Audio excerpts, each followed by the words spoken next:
Hi, നമസ്കാരം. ഞാൻ എൻ്റെ കുറച്ച് പഴയ കാലത്തെ ഓർമ്മകൾ മറിച്ച് നോക്കിക്കൊണ്ടിരിക്കുകയായിരുന്നു. ഒരു സമയത്ത് വരികളുടെ ഒരു പേമാരിയായിരുന്നു. ഏകാന്തമായ എൻ്റെ പ്രവാസം. ആ പ്രവാസത്തിലാണ് ഞാൻ വരികൾ എഴുതി തുടങ്ങുന്നത്. അന്ന് ഒരു തവണ ഒരു പ്രവാസ കാലയളവിൽ ഞാൻ എഴുതിയ കുറച്ച് വരികൾക്ക് ശേഷം പിന്നെയും ഏകദേശം ഒരു 8 കൊല്ലത്തോളം കഴിഞ്ഞിട്ടാണ് പിന്നെയും ഞാൻ വരികൾ എഴുതി തുടങ്ങിയത്. പിന്നെ ഞാൻ ആദ്യം കുവൈറ്റിലും പിന്നെ പോകുന്നത് സൗദിയിലുമായിരുന്നു. അപ്പം സൗദിയിൽ ചെന്ന് അവിടെ ഒരു ഹോൾസെയിൽ ഷോപ്പിലായിട്ടാണ് ജോലി ചെയ്തിരുന്നത്. അന്ന് അവിടെ നിന്ന് ഒരു ബിൽ ബുക്കിനകത്ത് 3 പേജുകൾ കാണും. ആ 3 പേജുകളിൽ ഒരു പേജ് കസ്റ്റമർക്കും, ഒരു പേജ് സാധനം എടുക്കേണ്ടുന്ന നമ്മുടെ കയ്യിലും, മറ്റൊരു പേജ് ബിൽ ബുക്കിലും കാണും. അതിലെ ഈ മഞ്ഞ പേപ്പർ കണ്ടോ? ഈ മഞ്ഞ പേപ്പർ അവസാനം നമ്മുടെ കയ്യിൽ തന്നെ ആയിരിക്കും ഇരിക്കുക. അങ്ങനെ അതും വെച്ചുകൊണ്ട് അവിടെ ഇരിക്കുന്ന സമയങ്ങളിൽ എൻ്റെ മനസ്സിലേക്ക് ഓടിയെത്തുന്ന വരികൾ ഞാൻ ഈ മഞ്ഞ പേപ്പറിൻ്റെ ബാക്കിലായിട്ട് ഇങ്ങനെ ചെറുതായിട്ട് ഇങ്ങനെ എഴുതി വെക്കും.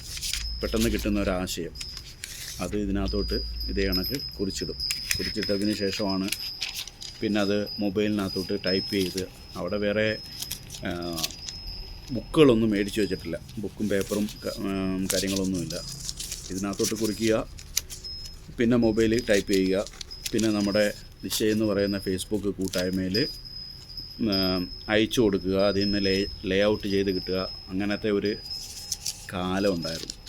ഇപ്പം മെയിനായിട്ടും ഞാനിപ്പം ഈ അടുത്ത കാലയളവിൽ തന്നെ എൻ്റെ ആദ്യത്തെ ബുക്ക് പുറത്തിറങ്ങാൻ പോവുകയാണ്, കവിതയുടെ.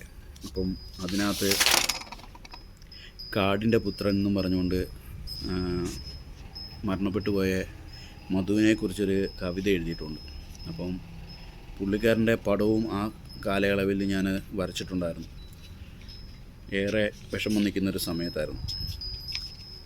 അങ്ങനെ വരച്ച ചിത്രം ഞാൻ ഇങ്ങനെ പഴയ ഒരു കവറിനകത്ത് എല്ലാം കൂടി ഇട്ട് വെച്ചിരുന്നു ഇത്. അപ്പോൾ അതിനകത്തൊക്കെ ഇങ്ങനെ സെർച്ച് ചെയ്ത് ഒടുവിൽ അങ്ങനെ ആ പേപ്പർ എനിക്ക് കിട്ടിയിട്ടുണ്ട്.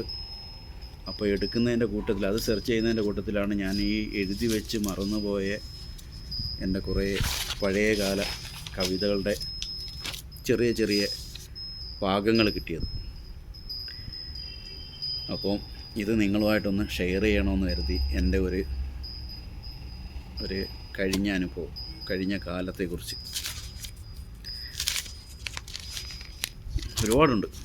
ഒരുപാട് എഴുതി വച്ചിട്ടുണ്ട്. ഇതിനകത്ത് എൻ്റെ പപ്പയെക്കുറിച്ച് അക്കാലത്ത് ഞാൻ എഴുതിയതാണ്. 3 വീല് ശകടമുണ്ട്, 4 കാലിൽ വരവുമുണ്ട്, 3 കാശ് കയ്യിൽ കിട്ടിയാൽ 4 ആൾ കൂട്ടിനുണ്ട് എന്നും പറഞ്ഞുകൊണ്ട് അന്ന് പകലന്തിയോളം തെള്ളിടും, മൂവന്തിയായാൽ തമ്മിൽ ഒട്ടിടും എന്നും പറഞ്ഞുകൊണ്ട് ഒരു വരി. ഇപ്പം ഇത് നോക്കുന്നതിൻ്റെ ഇടയ്ക്ക് ഇതെടുത്തപ്പം പപ്പയെ വല്ലാണ്ട് മിസ് ചെയ്തു. അതുകൊണ്ടാണ് ഇങ്ങനൊരു വീഡിയോ ചെയ്യാനുണ്ടായ സാഹചര്യം. അപ്പോൾ എല്ലാവർക്കും ഒരിക്കൽ കൂടി നന്ദി, നമസ്കാരം.